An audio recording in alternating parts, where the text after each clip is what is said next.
আল্লাহর দিকে তাকে শেভ করিয়েন না। দেখেন এটা অনেক কিছু না, এমন না যে শেভ করলে আপনি একবারে কাফের হয়ে গেছেন, মুশরিক হয়ে গেছেন, এমন না।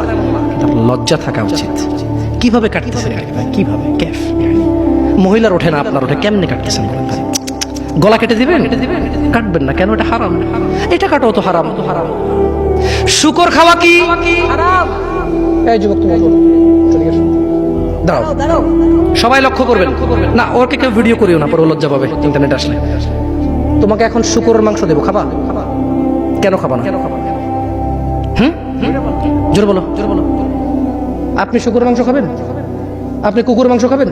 কেন খাবেন না? কেন? কেমন হারাম?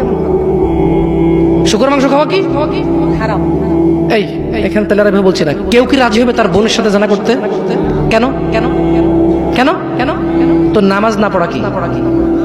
শুকরের মাংস খাচ্ছ না হারাম দেখে নামাজ ছেড়ে দিচ্ছ, তো সেটা তো হারাম। তার মানে তোমার যদি স্বাদ লাগতো আর তোমার বাপ মা যদি শুকরের মাংস খাইতো, তুমিও খাইতা, হারাম আর বাস্তা। তোমার বাপ নামাজ পড়ে না যুবক, তাই তুমি নামাজ পড়ো না।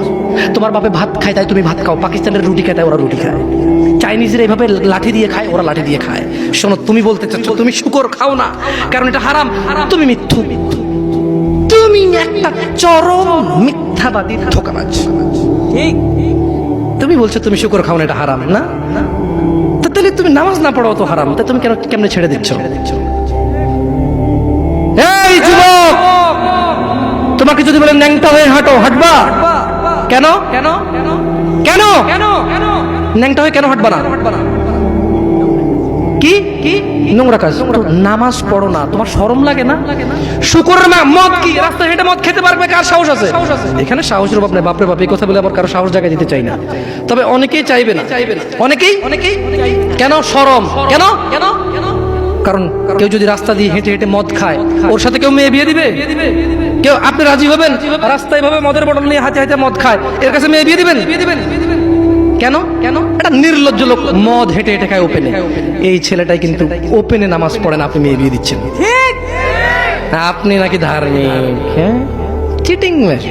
আমি আপনাকে বদনাম করতে আসিনি, কিন্তু আপনি মিথ্যুক, এটা বুঝে নেন।